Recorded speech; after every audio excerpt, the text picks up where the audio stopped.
entender primero qué son los suplementos y para qué nos sirven los suplementos.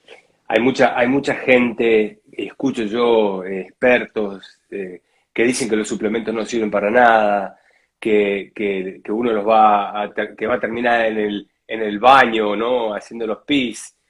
Y no es así. En mi experiencia, con cientos, si no miles de personas, tienen su lugar en el manejo de la salud, ¿no?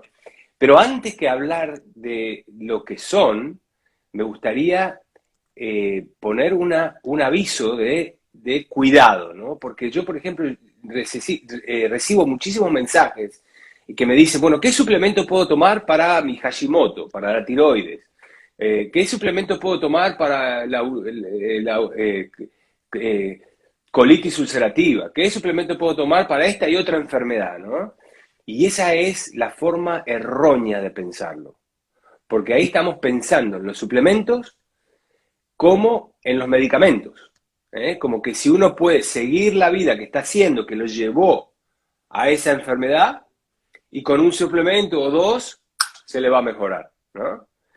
Los suplementos son para suplementar, para complementar, como dijeron ustedes al principio, ¿no? Y es la forma en que yo veo que uno puede eh, eh, hacer un puente entre lo que sería la vida natural, de acuerdo a cómo la diseñó la naturaleza y lo que nos otorga naturalmente en las comidas de verdad y no en los productos comestibles, ¿no? Y, y teniendo como entendimiento básico que también el sistema digestivo esté funcionando bien para que uno pueda digerir esas comidas bien y absorberlas bien, ¿no? Con todos sus componentes. Como no es así en el mundo moderno, ¿no? No estamos comiendo las comidas naturales, no estamos, y a veces las comidas naturales que comemos tampoco están llenas de los nutrientes que la naturaleza intentó ponerle, porque como hay que exportar los arándanos de Chile a Estados Unidos, hay que arrancarlos un poco más temprano, ¿eh? Y al transportarlos, entonces van a madurar al transportarlos, pero al sacarlos más temprano, la naturaleza les pone el toque final en su maduración, ¿no? Y ahí lo llena de nutrientes para que después la semilla caiga y tenga esos nutrientes, ¿no? Entonces, con todo el movimiento moderno, incluso las comidas reales, tampoco vienen llenas de los nutrientes que la naturaleza les pone. Y también tenemos el hecho de que hoy en día hay mucha fruta y vegetal de monocultivos, ¿no? Entonces tenemos que no es lo natural, lo natural es la biodiversificación. Y cuando tenés monocultivos y tenés un montón de plantas por hectáreas y hectáreas chupando los mismos nutrientes, esos suelos se van a agotar de esos nutrientes, ¿no? Entonces vas a comer comidas naturales, pero que no tienen los nutrientes o la carga de nutrientes que la naturaleza tuvo la intención de ponerle, ¿no? Pero como nosotros le cambiamos la forma de criarlos y de cortarlos y de distribuirlos, ¿no? Entonces, los suplementos son el puente perfecto o el puente útil entre lo que tendría que ser y lo que es, ¿no? Y así es como complementamos el resto de nuestra nutrición, que por supuesto no es una forma de curar la nutrición equivocada, la nutrición dañina, ¿no? No podemos compensar una mala alimentación solo con suplementos. Uno no puede suplementar su vida hacia la salud. Lo más importante siempre es la comida natural, la comida real, ¿no?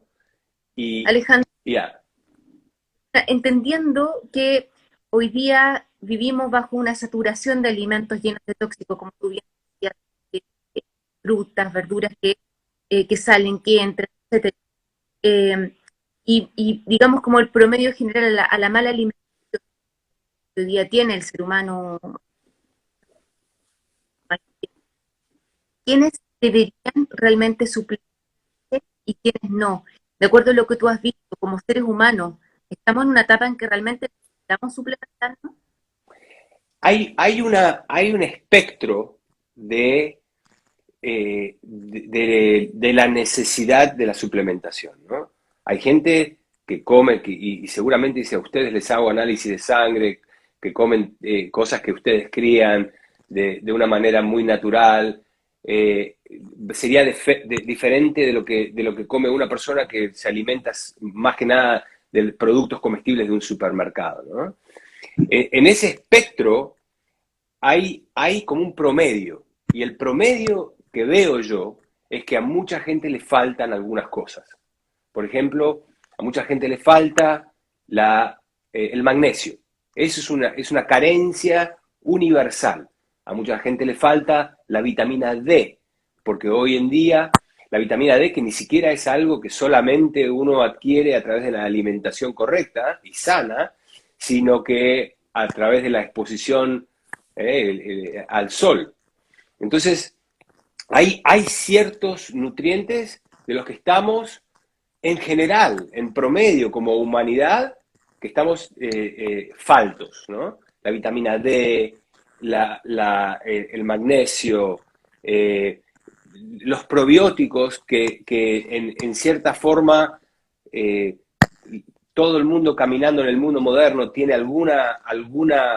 eh, algún nivel de disbiosis, ¿no? De falta de buenas bacterias y de sobrecrecimiento de bacterias que no son tan buenas para el organismo, ¿no? Y entonces una forma de pensar en los suplementos es, bueno, ¿qué hay de falta en general en la población? Y tomar eso en forma de una adivinanza, ¿no? Pero una adivinanza educada, ¿no? Uno como que adivina lo que va a necesitar de acuerdo a lo que la mayoría de la gente necesita. Y después hay otra forma, que es el otro extremo, que es mucho más científica y mucho más precisa, que es midiendo ciertas con ciertos análisis de sangre, análisis de orina y otros tests en los que uno puede directamente ver la falta, la carencia, o inferir la falta, porque el resultado de ciertos procesos fisiológicos da de forma no tan sana, como quien dice, ¿no? Oye, Alejandro, o sea, nosotros tuviésemos un ejército, tuviésemos una estrategia alimentándonos sin tanto alimento procesado, ojalá alimentándonos de una huerta orgánica, de los árboles frutales que sacamos de propias cosechas, etcétera, podríamos llegar a un nivel de perfección natural, donde, como en la economía, estaba pensando en economía perfecta, todo es perfecto, ¿cierto? Cuando nos relacionamos en un sistema perfecto natural, también todo es perfecto y quizás no necesitaríamos suplementos. Pero en el caso que vivimos real, ¿cierto? Que vivimos una vida... Espérame. Espérenos un poquitito. Hemos cortado. Ya, ahora sí. ¿Tú me escuchas, Alejandro? Sí. ¿No?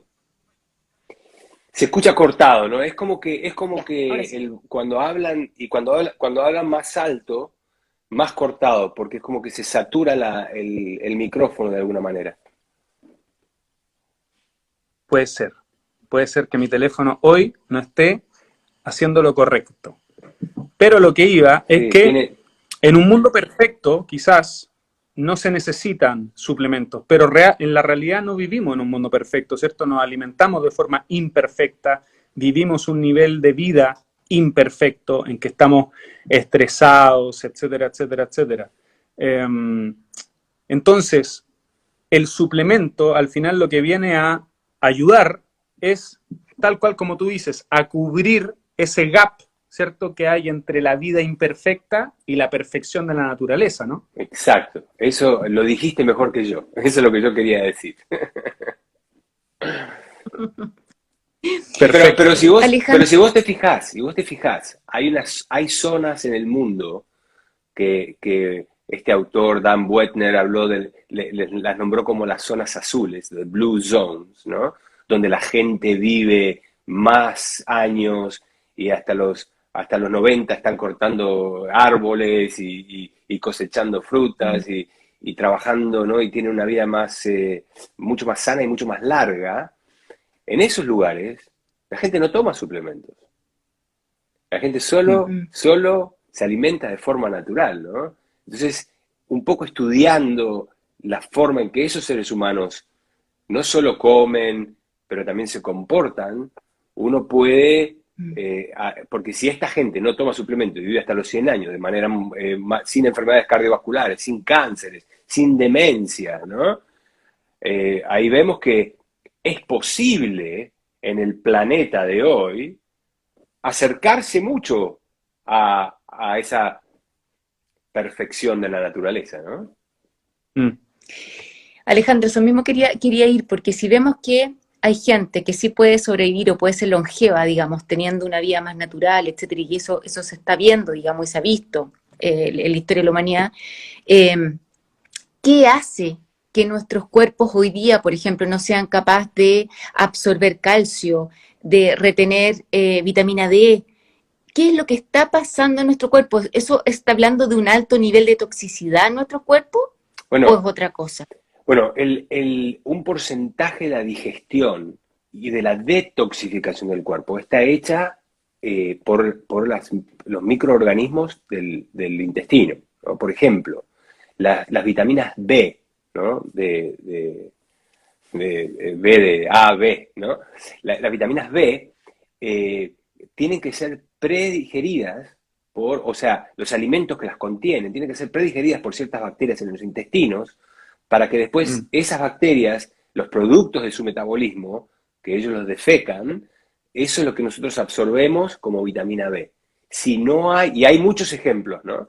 Si no hay una buena población de microorganismos sanos, simbióticos, ese proceso de predigestión por microorganismos va a estar afectado de manera negativa, en la que el resultado es que no vamos a tener suficiente de ese nutriente que las bacterias preparan para nosotros poder absorber en la circulación, ¿no? Pero la mayoría de la gente caminando en el mundo moderno hoy día no tiene una microflora intestinal sana. Está todo el mundo caminando con algún grado de disbiosis, ¿no? Por muchas razones. Pero la disbiosis no es la única razón por la que nosotros terminamos no pudiendo absorber o no absorbiendo muchos de estos nutrientes que necesitamos, aunque comamos de manera perfecta, ¿no?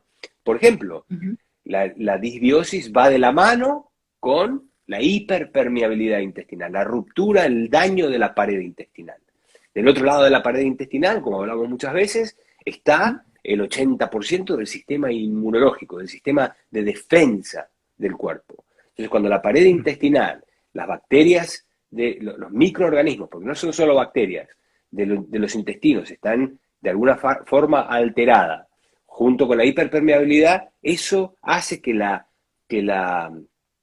no haya una buena absorción de nutrientes, no haya una buena digestión y no haya una buena absorción. Sumado a eso está que el sistema inmunológico y el sistema nervioso de los intestinos comienzan necesariamente a gatillar procesos de defensa y reparación y sobrevivencia. Entonces, esos mecanismos, uno de los cuales es la inflamación, consumen muchos de nuestros nutrientes, ¿no? Porque para el cuerpo poder generar inflamación, el cuerpo tiene que hacer muchos procesos químicos que van a consumir nutrientes que de otra manera, si la inflamación estaría calma, podrían ir y redirigirse a otros lugares. Pero ya en el intestino mismo está consumiendo el sistema inmunológico un montón de los nutrientes que vamos a necesitar en el cerebro, para fabricar hormonas y para muchas otras cosas. Y lo mismo con el sistema nervioso del intestino. Comienza a reaccionar y gatillar en muchos procesos de vuelta, de adaptación y sobrevivencia, que también van a poner a ese sistema hiperactivo o hipoactivo. Y por eso el sistema nervioso es el que coordina la peristalsis, el que coordina las evacuaciones, ¿no? Por eso mucha gente ahora está constipada o tiene alternando constipación y diarrea, ¿no? Esas son todas cosas que están de alguna manera coordinadas y gobernadas por el sistema nervioso, el cerebro, el segundo cerebro que le llamamos, ¿no? De los intestinos. Cuando el sistema nervioso de los intestinos está gatillando todos estos procesos de adaptación y sobrevivencia, va a gastar energía, nutrientes, que de otra manera estarían dirigidos a otros lugares, ¿no? Entonces, la falta de nutrientes no es solo porque no la comemos o no la absorbemos, sino porque la estamos usando en mecanismos de defensa y de adaptación. Perfecto. Sí, de hecho me encanta la relación que tiene el cuerpo humano con la huerta. Cómo podemos asimilar de que nosotros somos plantas, ¿cierto? Los nutrientes y los alimentos que consumimos es las sales minerales que están en la tierra, el agua que le damos, ¿cierto? Pero como las bacterias, los organismos, los microorganismos que están trabajando en los suelos, ¿cierto? Para transformar todas las sales minerales y el agua en un alimento que pueda ser asimilado por la planta, en este caso el cuerpo, haciendo el reflejo también con la microbiota intestinal, son tan iguales en su forma de proceder, ¿cierto? Entonces quería hacerte ahí una pregunta, porque si son tan importantes nuestra biota intestinal, entonces deberíamos partir por un suplemento de probióticos de repente, ¿no?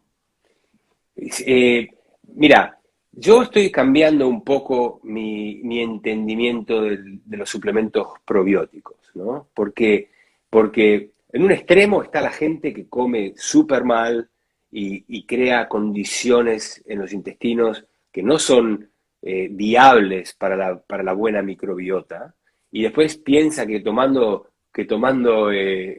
probióticos Suplemento. Claro. va a compensar o va a mejorar esa situación, ¿no? Por otro lado está la gente que come súper bien y esa gente a veces toman probióticos, a veces no toman probióticos, pero a lo que iba es que mi entendimiento hasta hace poco era que sí, los probióticos eran súper útiles y había que tomar, y cuanto más mejor, y lo que fuera, ¿no?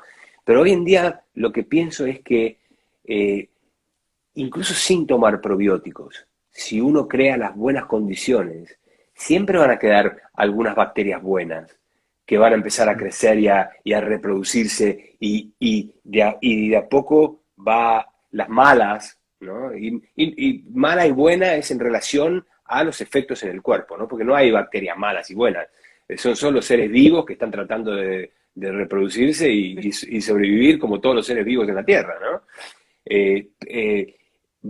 Siempre hay alguna buena que queda, ¿no? Si uno cambia las condiciones de los intestinos, las bacterias buenas van a crecer y van a estar felices y van a aumentar su actividad, y las malas van a morir porque no es el medio ambiente adecuado para ellos, ¿no? Es como si en un bosque uno tira sapos, ¿no? Pero vas tirando sapos, pero si no hay mosquitos para que los sapos coman, no va a haber una felicidad y la palabra es thriving, no van a crecer como una comunidad normal, ¿no? Entonces, pero para que haya mosquitos también tiene que haber cierta temperatura y cierta humedad, está todo de la mano, ¿no? No es que tirando un probiótico, bueno, genial. ¿Se entiende? Sí. Alejandro, por ejemplo, ya para la gente que nos está viendo y para nosotros también, no sabemos nada de probióticos, pero queremos empezar a entender si es importante sumarlos a nuestra cotidianidad, digamos. ¿Tengo que ir necesariamente a un doctor para que me haga los análisis, las mediciones? porque acá yo debo hacer mi mea culpa que yo soy re mala para hacerme exámenes, pero uno puede identificar, digamos, con ciertos síntomas, qué cosas nos está faltando o podemos tomar algún suplemento que no nos vaya a dañar, sin embargo nos vaya a sumar, digamos, a aportar, Sí, sin tener que necesariamente ir al médico. sin tener que ir al médico, la mayoría de la gente que no está expuesta al sol necesita vitamina D. Está calculado que más del 50% de la población humana está bajo en vitamina D. No nos exponemos hoy en día no nos exponemos al sol y cuando estamos en el sol nos ponemos cremas y nos ponemos sombreros y ropa, ¿no? Para cubrirnos del sol. O sea que la mayoría de la gente, si quieren adivinar, le falta la vitamina D. Cuanto más pálido, cuanto menos expuesto al sol, más le va a faltar. O sea que tomar un suplemento de vitamina D no es una mala idea, no te va a dañar, a no ser que lo tomes en exceso, ¿no? Y lo más posible es que te va a beneficiar. El otro suplemento que yo siempre digo que a la mayoría de la gente le falta, y no es que yo lo digo, esto está comprobado científicamente en miles de estudios, es el magnesio. La mayoría de la población mundial está deficiente en magnesio. O sea que si uno toma magnesio, seguramente no te va a hacer mal y muy probablemente te va a beneficiar, ¿no? A no ser que tomes en exceso, porque el magnesio también después también interfiere o es parte de los procesos de conducción nerviosa y pueden llevar a arritmias cardíacas y cosas así, pero eso siempre es en gran exceso, ¿no? Otra de las cosas que uno puede tomar como suplemento que va a tener mucho más chances de beneficio y chances de que uno esté falto son los minerales, ¿no? Un multimineral. Eso siempre le doy a mis pacientes y veo beneficios con un multimineral, ¿no? Y una multivitamina es algo que también uno puede tomar a ciegas, sin tener que tener confirmación por el médico y por exámenes de sangre o de orina o lo que fuera, ¿no? Esos son los suplementos. Esos son los suplementos que yo digo son muy probable que uno esté deficiente y que lo beneficie, ¿no? ¿Los niños, Alejandro, pueden suplementarse o ahí sí hay que ser un poquito más prolijo en ir al doctor y hacerse los exámenes? Mira, yo no soy especialista de niños, si bien tengo niños y estoy aprendiendo, ¿no? Pero prefiero no dar consejos sobre niños porque no es mi fuerte, ¿no? Los niños no son adultos en envase pequeño, tienen otra fisiología, hay cosas para entender que yo creo hay que entender bien para poder dar consejos. Perfecto. Oye, yo tengo dos preguntas. Una, a ver si nos acordamos después de la respuesta. La primera, ¿existe un límite de suplementos diarios? Porque pasando el umbral quizás no haga mal. Esa una. Y la segunda, tenemos claro los minerales, ¿cierto? Las vitaminas, pero hay algunos suplementos que son un poco más naturales, que ahí estaban preguntando, por ejemplo, de la moringa, me acuerdo del maqui también, o la espirulina, ¿cierto? ¿Podríais hablar un poquito de esos que son un poquito más naturales o de la naturaleza misma y que no son tan conocidos y explicarnos también por qué son tan beneficiosos? Esos que vos nombraste, la moringa, la espirulina, la clorela, los hongos reishi, los hongos chaga, la melena de león, o no sé cómo se dice en español, lion's mane, todos esos que vienen en paquete y a veces vienen en pastillas y en frascos, ¿no? Entonces que uno, como los está comprando de esa manera, piensa, estos son suplementos. Yo no los pienso como suplementos, sino que los pienso como comidas, ¿no? Y al pensarlo como comidas y no como suplementos, no les pongo límites ¿no? También hay que tener un poquito de entendimiento de cuándo son beneficiosos y cuándo no, ¿no? Pero para mí están en la categoría de comidas, ¿no? Y sí, como los compramos en forma de suplemento, ¿no? Es un poco confuso el tema. Mm. Bueno, la moringa, por Pero, ejemplo. Yo hace muchos años tuve el honor de estar en Lucknow, en India, estudiando sentado al lado de uno de las grandes eminencias de la medicina ayurvédica en la India, el doctor Narendra Singh, que era médico general y médico ayurvédico, y él estaba tan interesado en la Ayurveda y en las hierbas sobre todo, que buscando hierbas para dar a sus pacientes, no encontraba las hierbas con la potencia que él había presenciado a sus maestros hacia muchos años, ¿no? Entonces él empezó a estudiar, aprendió sánscrito para poder estudiar directamente de los textos de Ayurveda y estudiar cómo es que hay que plantarlo, en qué estación, qué humedad, qué temperatura, cómo cosecharlo, cómo secarlo, cómo preparar las plantas, ¿no? Y ahí fue que él empezó a plantarlas en su propio jardín.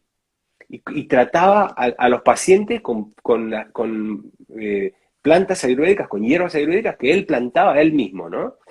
Y entonces uno de los fundadores de esta compañía Organic India, de la que yo soy ahora el director médico, y que también nos da muchos de los, no muchos, casi todos los ingredientes para nuestros suplementos de Clean, ¿no? Vienen de granjas en la India completamente orgánicas, biodinámicas, de acuerdo a ciertos principios milenarios, ¿no?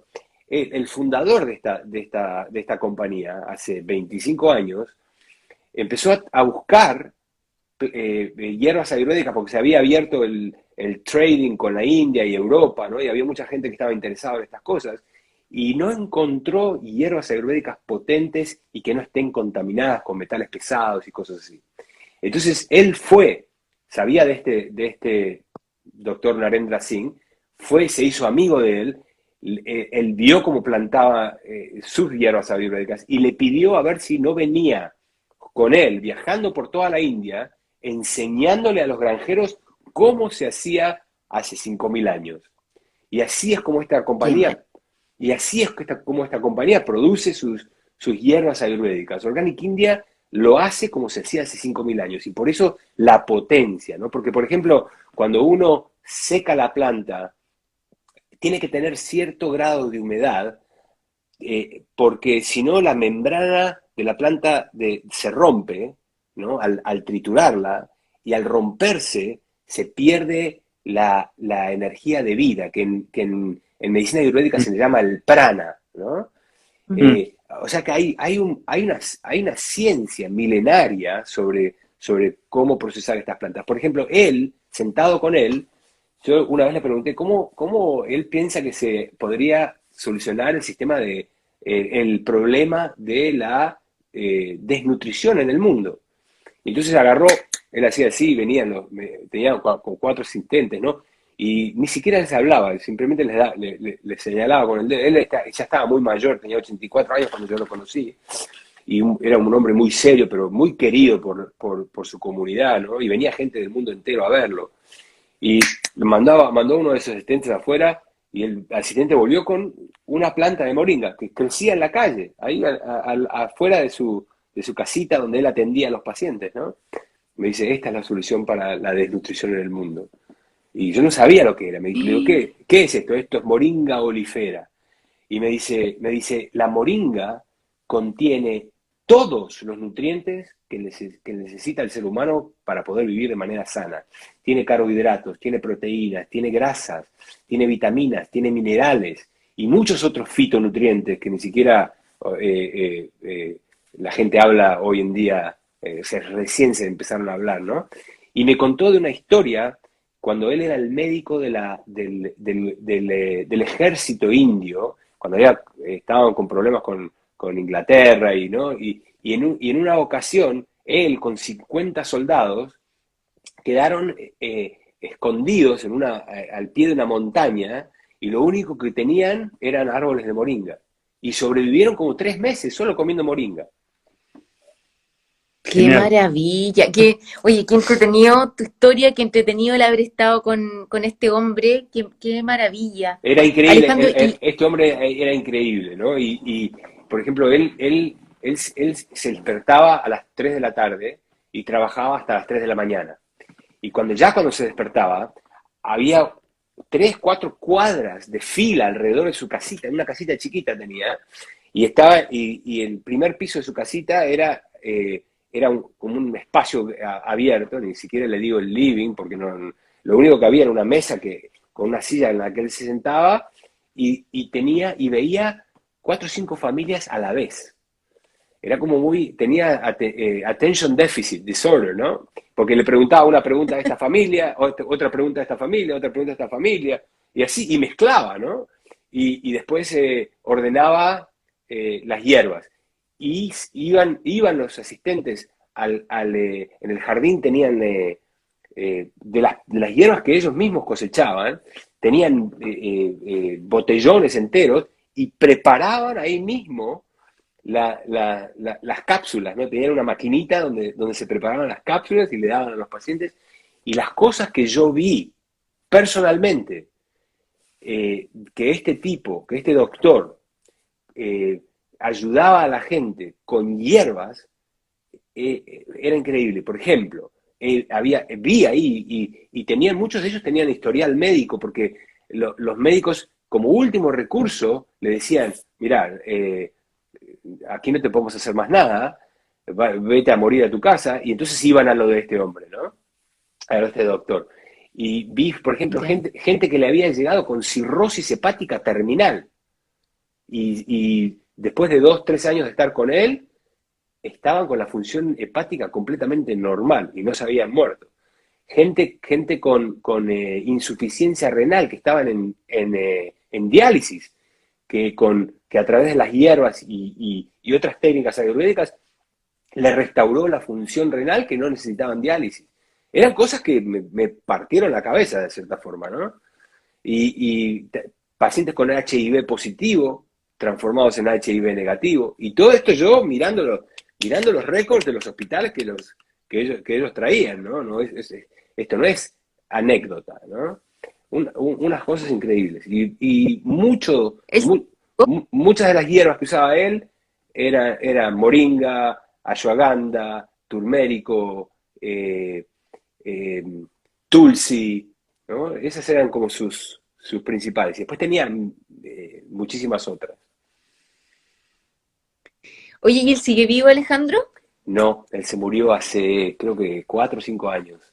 Pero tuve la suerte de Mm. quedarme con él como 4 semanas o 5 semanas, y yo iba, cuando él se despertaba, a las 2 3 de la tarde, me sentaba con él y simplemente observaba, ¿no?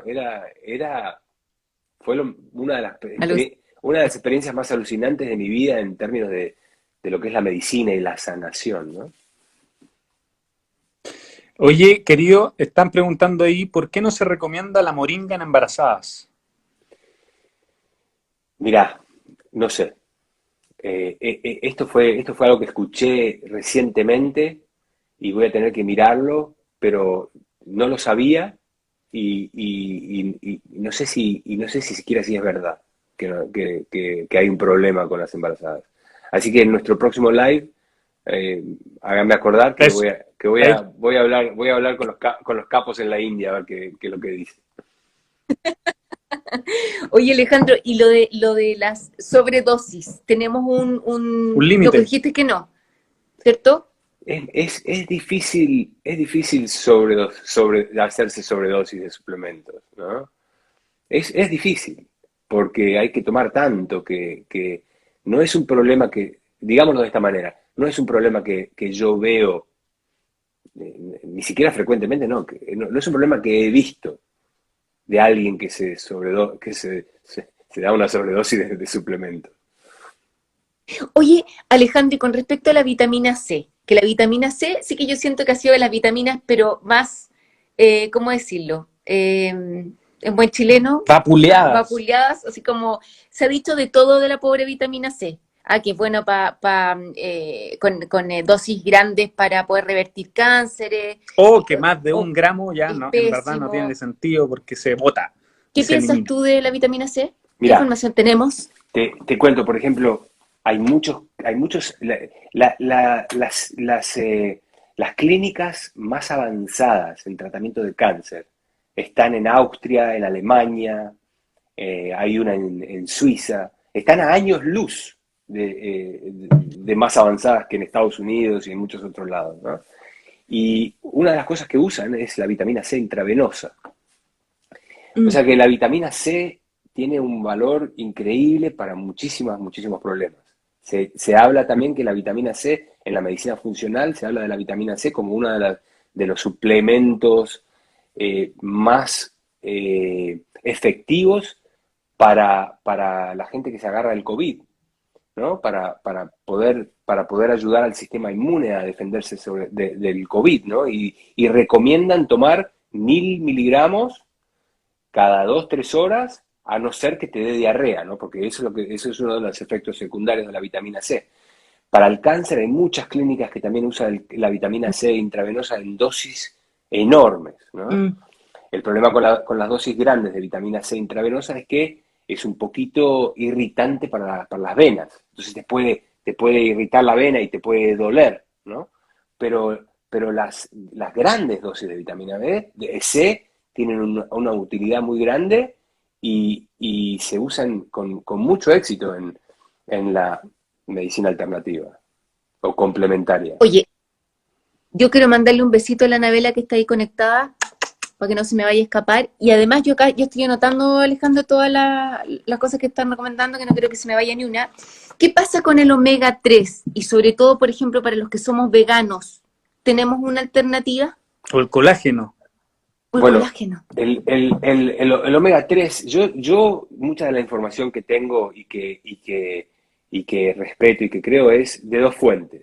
Una es de la experiencia propia con pacientes y la otra es de un científico que es el creador de la medicina funcional, ¿no? Functional Medicine, que se llama Jeffrey Bland. Ujú.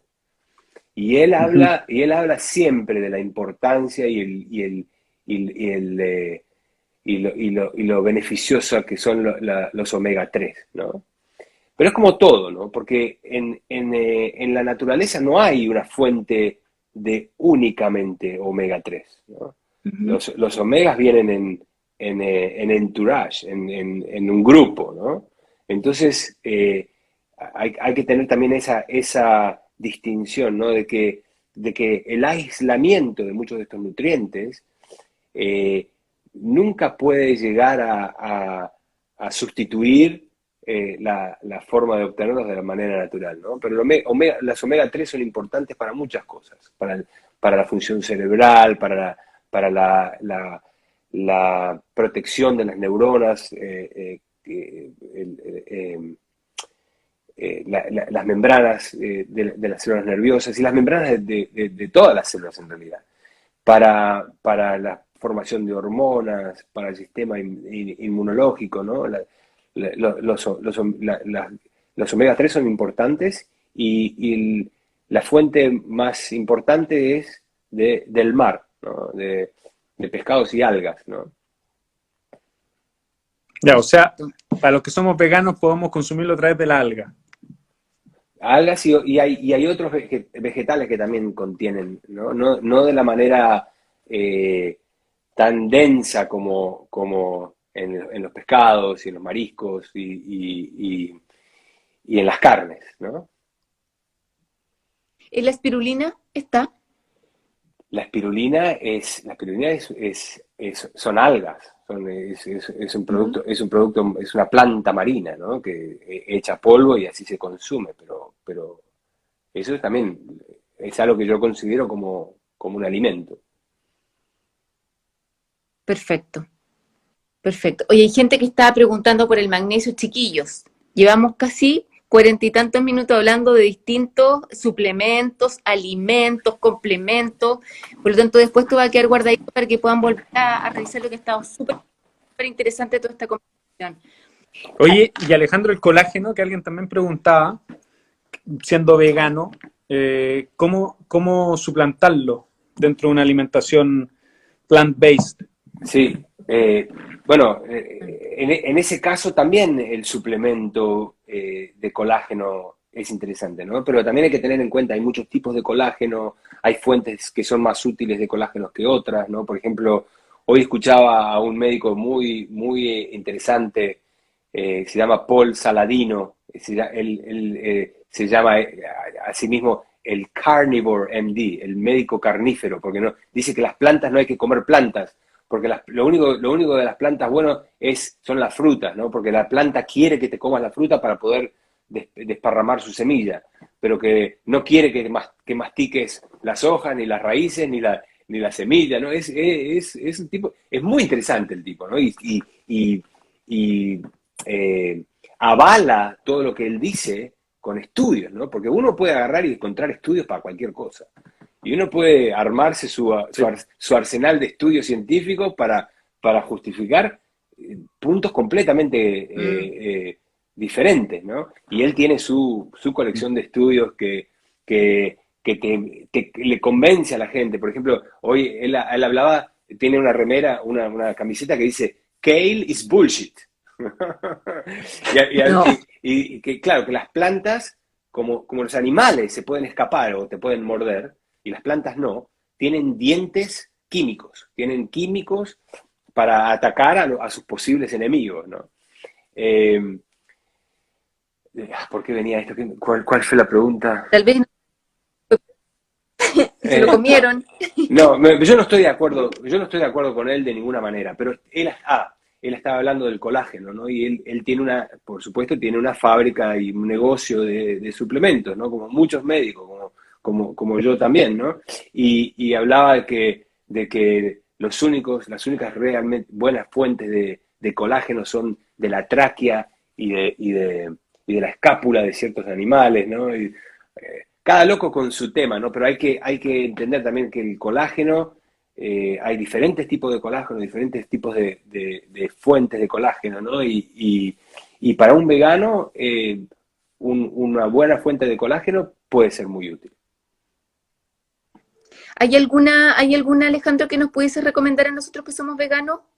¿Algún tipo de colágeno? No sé lo que hay en Chile, pero estamos ahora con Nicole, estamos averiguando, hacemos preguntas y le pedimos a la gente que nos diga de los diferentes países. Estamos colectando las listas de lo que hay available, ¿no? De lo que hay en los diferentes países latinos, y en algún momento lo vamos a compartir con ustedes para que le digan a todos los chilenos, y la información que ustedes tengan de dónde conseguir cosas en Chile y qué es lo que hay en Chile, también mándenos, porque después nosotros compartimos con todos los que nos escuchan, ¿no?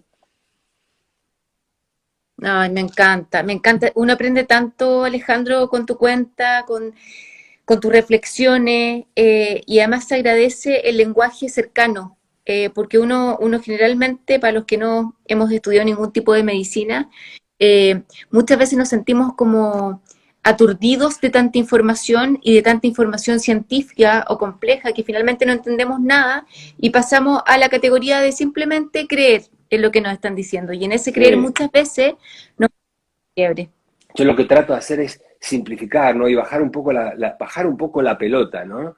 Porque también muchos de estos médicos famosos, ¿no? Y no quiero nombrar a ninguno porque son todos amigos míos y todos están tratando de hacer de la mejor intención y con amor, pero hablan de este estudio y de este estudio. Bueno, el último estudio, ¿no? Y todos los estudios que yo he estudiado en la Facultad de Medicina, hoy en día están completamente opuestos. Ahora, por ejemplo, el otro día posteé un estudio que habla de que no hay que tomar aspirina, los que tienen riesgo de enfermedad coronaria, ¿no? De infarto, ¿no? Hasta hace pocos meses, era algo que no se discutía, es algo que ya se sabía hace mucho tiempo. Bueno, todos los que tienen riesgo o tuvieron un infarto anterior, hay que tomar aspirina, ¿no? Y ahora hay estudios nuevos que dicen que no a la aspirina. Y lo mismo con ciertos nutrientes, que el resveratrol sí, que el resveratrol no, ¿no? Entonces, yo cuando escucho todos estos médicos que hablan, ¿no? Colegas míos que hablan de todos estos estudios, un poco yo digo, bueno, genial, muy interesante, pero vamos a ver cuánto dura este estudio, cuánto dura la validación de este estudio, ¿no? Y yo justo hoy estaba pensando en un post que decía que los estudios y todas las comprobaciones científicas, muchísimas de las comprobaciones científicas en las que basamos muchas de nuestras prácticas, años después se revierten y es lo contrario. Pero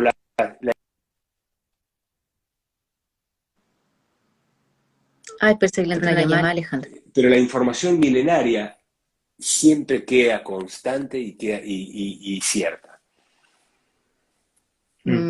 Sí, porque además convengamos que estos últimos tiempos, así como uno habla o se siente como seguro cuando uno habla de la ciencia, lo comprueba, pero resulta que la ciencia también hay gente perversa que paga por estudios, digamos que avalan también.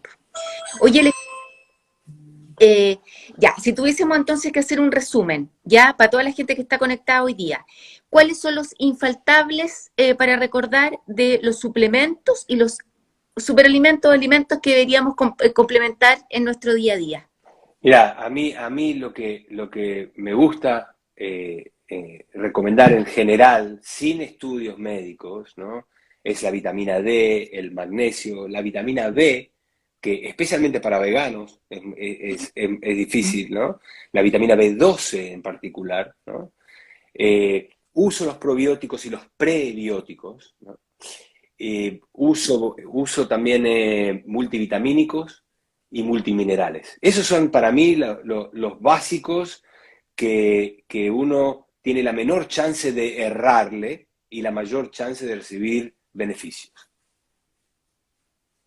Alejandro, en el caso de los probióticos, cuando uno va a comprar los probióticos, que nosotros también nos pasó en algún momento, compramos uno que venía con pocos bichitos.